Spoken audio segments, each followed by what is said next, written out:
Greetings. Welcome to ITR Live. I'm your host, Chris Hagen. We are back in Studio 130 for another wonderful, much anticipated, exciting episode of the ITR Live podcast. We're here in studio with John Hendrickson, ready to give you the gold standard in Iowa conservative entertainment.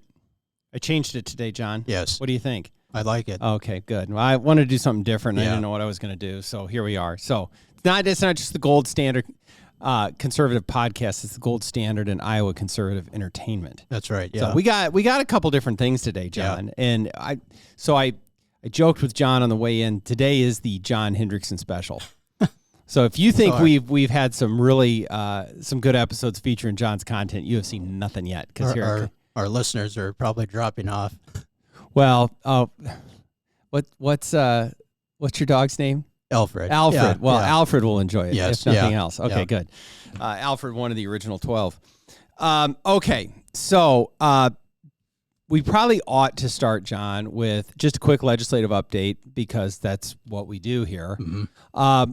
So this is the first week after the first legislative funnel, and I don't want to go into the old, legislative mechanics, but typically it's when floor debate really kicks into gear in both chambers. So you've passed your bills out of committee, and now you got to get it over to the other chamber so that it can be considered. Usually that's the way it works. There's obvious exceptions. But anyway, so floor debate really started, but that doesn't mean that the other work doesn't continue as well. So you saw some bills this session that got off the floor. You saw your peoples with their winners and losers lists, but you made a few notes. I was up at the Capitol yesterday for the subcommittee on the governor's tax bill, which passed out of subcommittee, I believe. Yes. I believe that was the final action. They didn't make that specifically clear. But yes, on the Senate side, but there was some other activity as well. So you made a few notes. What do you got to add to that on our legislative update? Yeah, so I made a list, and I won't give bill numbers in case I got some wrong here, but I'll just go through the topics that we've sort of been following that are still alive. One is the guaranteed income. There's a bill to prohibit localities. Universal basic income. Yes, and they call it uplift here in central uplift. Iowa. Yeah, okay. So that's still live. That bill to ban universal basic income is still alive. Okay, great. Yep. The boards and commissions consolidation bill, which was part of the governor's legislative agenda, and there's two very different versions right now in the House and Senate. Of course, as you said, both the governor's tax bill and the House and Senate tax bill are still alive. Yep. The governor's regulatory reform bill is still alive. And then there's another House version of a regulatory reform bill that's still alive. Mm-hmm. And then I believe one more that focuses on the judicial deference issue that we talked about before, that's still there. That's another one of those tricky ones because that was a bill from last year. Yes, yeah. And those bills are still alive if they've been sort of procedurally disposed of in the right way. So that bill is still alive as well. And then I think part of that is in the governor's regulatory reform bill. There's a version of that. Yeah, they're different. So, and then just as a personal interest, the House civics education bill advanced. So I was pleased to see that. Yeah. And sorry if I'm putting you on the spot, what's the disposition of the farmland bill? Because I forgot all about it. Did I see that? Yeah. Yeah. In fact, the governor put out a press release about that because I forget what chamber. I think it passed the Senate, yes, I believe. Yeah, and if, apologies and to the House if it was them that acted on it. I can't remember either. But, I can't believe I forgot that. But that's an issue that's alive and well. Good. Yeah. Well, so a lot of the priorities of the ITR family of organizations are still alive and moving forward. Plus, there's a lot of other things. So, we'll be able to weed out this. There's 3 weeks until the next legislative funnel, at which time things get a lot narrower and we can really get down to business on some of the tax and spending questions as well. So, all right. Okay, good. Now's the time for one of our new features on the show. Now, you see that John doesn't have any memorabilia with him. He doesn't have the Miami University coffee mug. But we have a new feature. And so, John, I would like for you to explain to the listeners what the feature is, yes, and then give us your bring us what you got. Yeah. Well, I thought, because you and I are both fans of Channel 8. Yeah, KCC. Yeah. And so I believe every Friday they have an editorial that's maybe a couple minutes at the end of the news broadcast. And so I thought we should have a ITR Live editorial. And so this is an ITR Live editorial. Something like that. Yes. Okay. Well, very good. I'm excited about this. Now, you've limited yourself to 2 minutes on this? Yeah, but you'll have to help me. All right. So take it away, John. Yeah. This is your thing, but this springs from, I know that because you told me what you have. This springs from not only what we're seeing in the media right now and leading into the campaign, but also from some of what we heard in the ITR Foundation poll. Yes, yeah. So I this weekend I saw an article in the Wall Street Journal, and I should have brought the title of it, and I don't remember it now, but basically it was an article stating that there's if President Trump wins the 2024 election and gets into the Oval Office again, it's going to be basically a disaster in terms of foreign policy because we're going to see Russia advancing and wars starting, and also Trump's going to erect huge tariffs that are going to cripple the economy. And I sort of disagreed with that article, and for a couple of reasons. One, and we can look back at history and see in 1964 when Barry Goldwater was running for president, the establishment of both parties said the same thing about Goldwater, that he was reckless, that he wanted to start a nuclear war with the Russians. And they said the same thing about Ronald Reagan, the establishment on both sides. Yeah, I grew up in that hyperbole. And you had the nuclear freeze movement, and Reagan was going to get us in a nuclear exchange. They said the same thing about President Trump in 2016. And so I started thinking about what is the real record of the establishment. And so I thought, first of all, it's the establishment that got us in 2 lengthy wars in the Middle East for so-called democracy promotion, which failed. These are the same people that said if we let China into the as a global player, given them most favored nation status, they would become a global citizen. What is the result? We have massive trade deficits with China. We've basically bled our manufacturing with trade agreements as a result.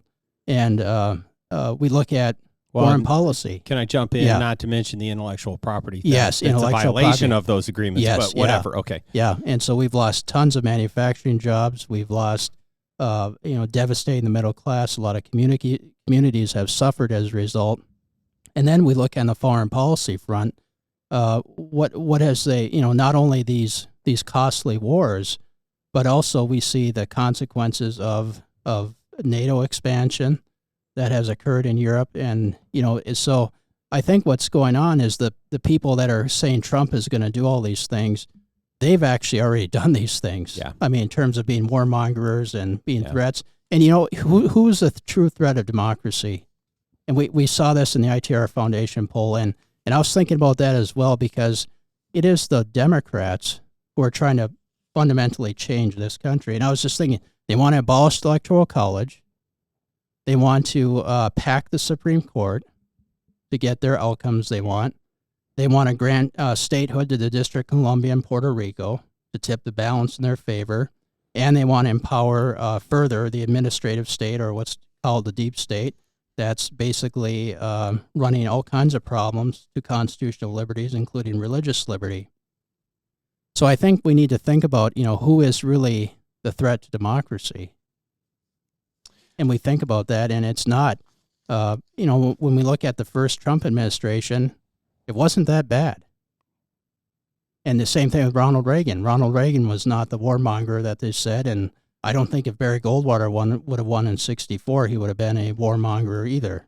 And so I think here you have the establishment of both parties that are using scare tactics and basically saying that, anybody who is critical of sending billions of dollars of unaccountable money to Ukraine is wanting for NATO to be destroyed and for Putin to take over Europe, and I think it's just silliness.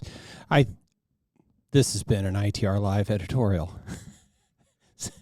I think it's great, Yes. John. I really do, and you know that I largely agree with you. You forgot open borders. Yes, yeah, that's a huge huge one. one. Let's not forget that. Yeah, And I can't and believe you're right. I forgot that. Well, I can't either. Yeah, But you're right. Threats to democracy, which showed up in the ITR Foundation poll. It really, that as a buzzword is made up by the left as their attack on Donald Trump and Republicans largely. It's usually some sort of mix of January 6th and Russia and Putin and all of that, and a whole lot of things that have never been really tied together or proven or whatever, especially on the Russia side. But all in an attempt to sort of scare people that everything ends if you elect the wrong person. yeah, When at the same time you see this erosion of everything that we're about and everything that we've built in this country to make it great, and that we should not pay attention to. What we should pay attention to is mean tweets.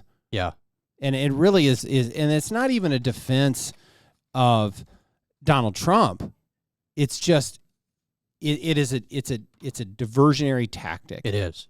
Meant to scare and try and get you to focus on something other than what's really happening, which is the Biden administration's reign of terror on the American economy. Yeah, And what they are doing with this other list of, Electoral College and statehood and packing the court. And these things are truly undermining the United States Constitution. absolutely.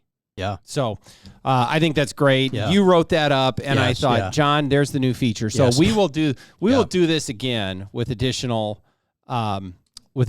editorials in the future. yeah. Now, And I read go this, ahead. I read this morning, and I think it was in West Virginia, where there's a steel mill closing, and 900 jobs will be lost. And the reason is because Mexico has been flooding our country with cheap steel. Mm-hmm. And I think, what are we doing to our people? And nobody seems to care. And I think that's it's horrible. And I think these trade agreements have benefited wealthy corporations at the expense of workers, and that has devastating consequences to those communities. And I guess I kind of look at this personally because where I came from, but I just think we've been really looking at some bad policies. John, I'm going to challenge you on something for your next feature, or maybe the one after that. I don't know. The reason that nobody or very few people are paying attention to that is because we aren't being given the information. Yeah. Now, you read about that, and where did you find out about that steel mill closing? I was doing a survey of news articles, and Right. I just happened to come across it. Most people are going to maybe watch the nightly news, maybe scan, for example, the Des Moines Register's website. Maybe they subscribe to the Wall Street Journal or whatever and maybe you'd find it there. My point being is that we operate off of the information that we're given or the information that we seek out. And that not only is that news not really being provided for us, but we're not having a conversation about what those kinds of things mean. Yes, yeah. We're having a conversation about Joe Biden's mental acuity. Mm-hmm. We're having a conversation still about Trump and Russia after all of that has been being disproven. Yeah, absolutely. We're distracted by these other things. Not that the president's mental fortitude isn't a relevant issue. Yeah. Don't get me wrong, but we're focused on many things that we're not paying attention to many things that we should be paying attention to and what they mean for our country. Yeah, you're absolutely right. And I think where I wanted to go with that is, so many on the left lament across the Western world the rise of populism. Mm-hmm. Now, they call it many other mean things, but because it's what you're saying, it's because these issues aren't being heeded. Yes. Yeah. Absolutely. And then they wonder, no, it's not because we had Donald Trump. It's not because we had Bolsonaro. It's not because of Viktor Orban that we have populism. Mm-hmm. We have those leaders because of the issues that aren't being addressed. Yes, absolutely. And so it's anyway, that's another issue that you and I in a future editorial can pay attention to. But we now need to move on because we have another John Hendrickson special feature that I don't want to give. I want to give it its due time on the episode today. So you found this comes out every year, right? Yes, I believe so. 2024 Presidential Greatness Project expert survey. It's there in the title, John. They're experts. Yeah. Okay. What is this thing and who are these people? Yeah, before we tear their results out. This is a survey done by the American Political Science Association, which is a group of academics that college professors who teach American government and this is largely a pretty conservative group of people, right? No. Okay. Yeah, although there was probably a few, but very, very few that would consider themselves conservative or even Republican. Right. It's academics. Okay, good. Yeah. So we know what we're getting with these folks. Okay, so go ahead. So they have of course it's president. Yesterday was President's Day, and so they came out with this ranking, and there's been numerous rankings for going for decades, and it's sort of a parlor game that historians in political science like to do, and so they rated who are our greatest presidents, and so let me just do the first top 5: Abraham Lincoln, Franklin Delano Roosevelt, George Washington, Theodore Roosevelt, and Thomas Jefferson at number 5. Interesting, they ranked former President Barack Obama at number 7, and then President Joe Biden came in at 14th. Biden was ranked higher than either John Quincy Adams, Andrew Jackson, or Ronald Reagan even. And then the bottom 10 included Herbert Hoover, President Tyler, President Taylor, Fillmore, Harding, Harrison. That's William Henry Harrison, who only served about a month because he died in office. Franklin Pierce, Andrew Johnson, James Buchanan, and the dead last, President Trump. I just was looking at this. By their metrics, it really wasn't even close, John. Yeah. Yeah. I'm sorry. Okay. So, all right. Well, this is interesting. I think anytime you see a survey like this, Lincoln at number 1 doesn't surprise me. I think generally the conventional wisdom is that he was our greatest president. He saved the republic. Yes, And I mean, we could probably find some reasons to be critical of him historically, but given the leadership he's shown and the decisions he made, which did hold the Union together. Absolutely, yeah. I think that's absolutely fair to continue to hold Abraham Lincoln out as our nation's greatest president. FDR at number 2, that's an eyebrow raiser for me. It is, yeah. And I suppose if you believe in big government, if you aspire to, more socialism, then I suppose you could see him as a trailblazer in that regard. Yeah. And it's but interesting. I don't get it. Yeah, and interesting. You can see the people who are, the most presidents have expanded government tend to rank the highest in these surveys. Yeah. Right. For example, having Lyndon Johnson higher than Ronald Reagan or even Kennedy is I don't understand that.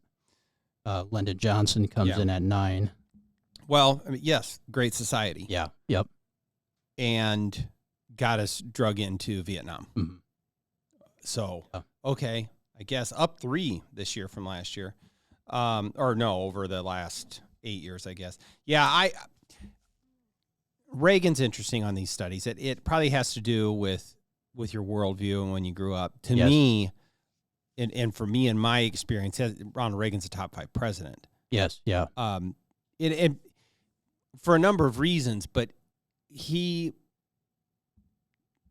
at that period of time, after decades of left of center leadership, and he set the father of the conservative movement and it set us on the straight.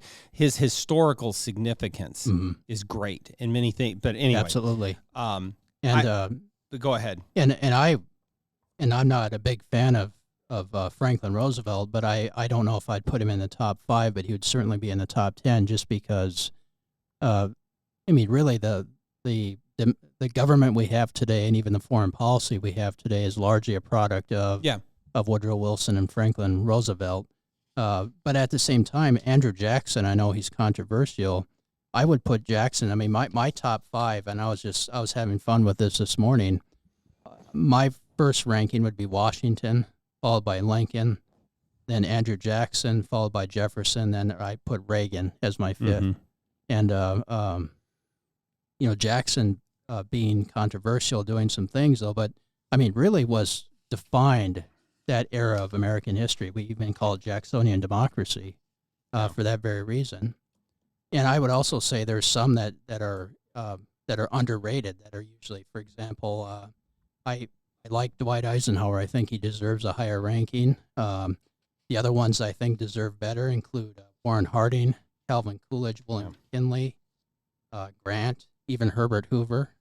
James K. Polk is another one I think is underrated that deserve more attention.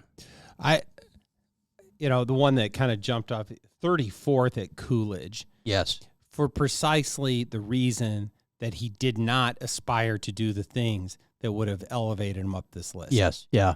And believed that less was more. Yeah, absolutely. And a president who almost literally was one of our closest following to the Constitution. Yeah. And Coolidge should be ranked higher. Right. And that's a lot of these are being punished just because they weren't doing grand schemes like the New Deal or Great Society. And I think that's the point, John. And now that we're actually on air and off the pre-production meeting, yes. I think I finally figured this out of why Bill Clinton, Joe Biden, Woodrow Wilson, and Jimmy Carter at 12, 14, 15, and 22. Joe Biden, at number 14 of all of our presidents, is absurd. And I suspect that if we had all of the, political science glitterati here to defend this, that, well, look at everything he did to save us from COVID and save our economy and all of the big I suspect that their defense of that ranking would have to do with all of the bloated stimulus dollars, the deficit, because he has blown the lid off of the federal debt. Yeah. And then, but, I guess Woodrow Wilson was significant, but also is in my bottom 5 of all-time presidents. Yes. Just awful. Yeah. And then anyone that would put Jimmy Carter in the top half of a presidential ranking survey. Yeah. It's just, come on, that's on its face. One interesting thing, too, in other surveys I've seen, Ulysses S. Grant has been rising, and rightly so. But Warren Harding doesn't really rise. And both Harding and Grant share one thing in common, is they both had scandals in their administration. Now, they weren't personally connected to those scandals. Yeah. But Harding, when you actually look at his record, he's been completely distorted by the left, but Harding did some really good things in office, both domestic policy and foreign policy. And even, it's forgotten, Warren Harding was actually a champion of civil rights. He actually went down to Birmingham, Alabama, and gave a famous speech calling for civil rights. That's often forgotten. He had some very good domestic policies and foreign policies, and so I think he deserves a higher ranking. I would say Harding is definitely better than Carter or even George H.W. Bush. Yeah. Okay, I'm going to ask you a couple hard questions. Does Kennedy belong high on this list? No. Or let me ask you a different way, as I can be a Kennedy apologist. If he is not assassinated, probably wins re-election in 64.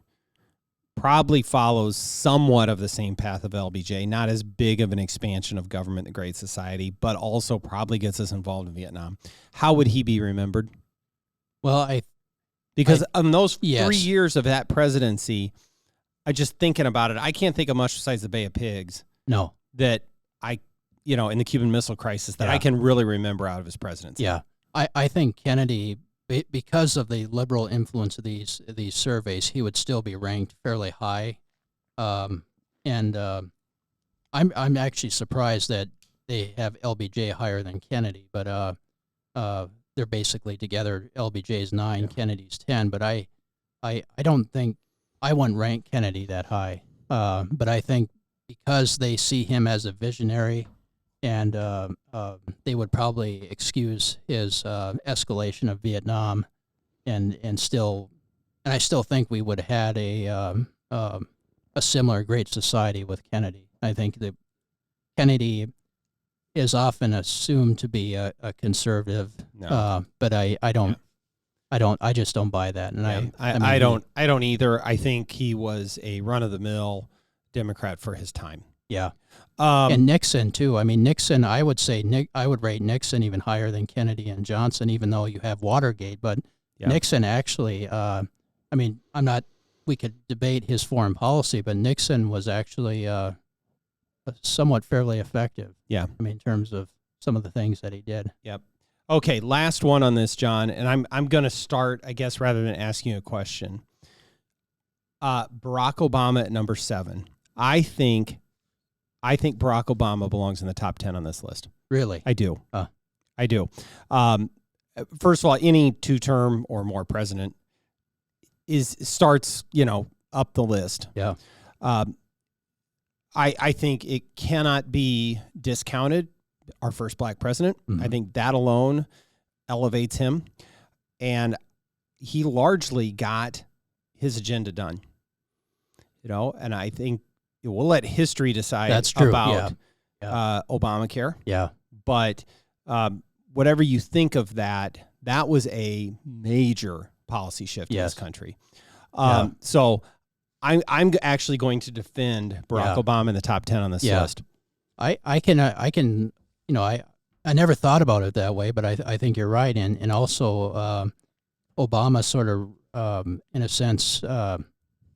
I would say I don't know if redefine is the right word, but he basically redirected the Democratic Party in a more liberal direction, and so he has that in a sense how just like sort of Roosevelt had his New Deal coalition. I think it's probably an oversimplification, but I think Barack Obama is to the modern Democrat Party what Ronald Reagan was to the Republican Party. Did I say Republican? Yes, yeah. But I mean, they are. Obama is the Democrats' Reagan. Yeah. And I think that's significant. And if we're going to say that we love Ronald Reagan for being the conservative godfather, I think you can give the same credit to Obama on the other side. Yeah. I don't know if I would put him in my top 10, but I certainly I think your argument is valid. And top 10, okay. I mean, I maybe if I actually went down and ranked him, I know that's what you do. For fun sometimes. Yes, because I would definitely put Reagan and not just for partisan reasons, but I think Reagan and Eisenhower would be higher on that list. Yeah. Well, we've started to get more comments on the YouTube video, John. I shared some of them with you. Yeah. Surprisingly, not all of them are complimentary of everything you have to say. Yeah. That may surprise you. But I would genuinely, so if you've made it this far into the episode and you're with us on YouTube, I'd genuinely like to hear what our listeners' thoughts are on this. Like who's in your bottom 2 or 3? Who's in your top 2 or 3? What do you think about this list? The greatest presidents and the least? Yeah, it's fun to think about because it's there's a lot here, and it's hard to really pick because there's qualities of each of them. Like William Howard Taft, I think is underrated, and there's so much we could talk about in that. And then it goes, what are the criteria? Yeah, and I suppose you can draw that up however you want. But William McKinley is another one that I like and think that he's ranked number 24 here and. Yeah. I think the biggest factor is, do you factor in what they were before and after they were president? Yes. Because if you go with accomplishments before their presidency, well, now you got people like Grant, Hoover, Eisenhower, where you got to throw that in, right? Yeah. And if you throw in some of what they did afterwards. Yeah. So and I know we're running out of time, but Herbert Hoover is really it's unfortunate. He's really getting blasted by both sides, and deserves better. And you have someone like James Garfield, who, number 30. Garfield is sort of becoming more higher because historians are sort of rediscovering Garfield and seeing him as a, he was what they would call back then a liberal Republican, reform-minded Republican, and of course his administration was cut short because he was assassinated. But historians are saying, well, Garfield was sort of ahead of his time as a reformer, so that's why he's sort of elevating in the rankings. Yeah. Well, I think if you take away just the simple partisan or ideological label and look at their leadership style and what they did, that's where I think you have to try and score these folks. So but I'm not sure that the experts at the what do they call themselves? The American Political Science Association. I'm not sure they're able to do that. I think they take the ideologically progressive accomplishments and use those to attribute as evidence of greatness. Yeah. So let's try and do better, listeners. Yes. Okay? Yeah. All right. Well, this was the John Hendrickson extravaganza. We've got about 60 to 90 seconds of legislative update and 30 minutes of Hendrickson editorial and presidential history. I'll apologize if I offended anybody with my editorial. You know what, John? Don't ever apologize. I'll let you know if you ever need to apologize. But man, I'll tell you what, you'll be right there after me. Yes, let it rip. No, that's what the people come back for. Is they want to hear from you, John. So anyway, all right. Thank you, everyone. Don't forget to like and subscribe. Don't forget to tell your friends. Don't forget to leave us a positive review. And with all of that, we will see you next time on ITR Live.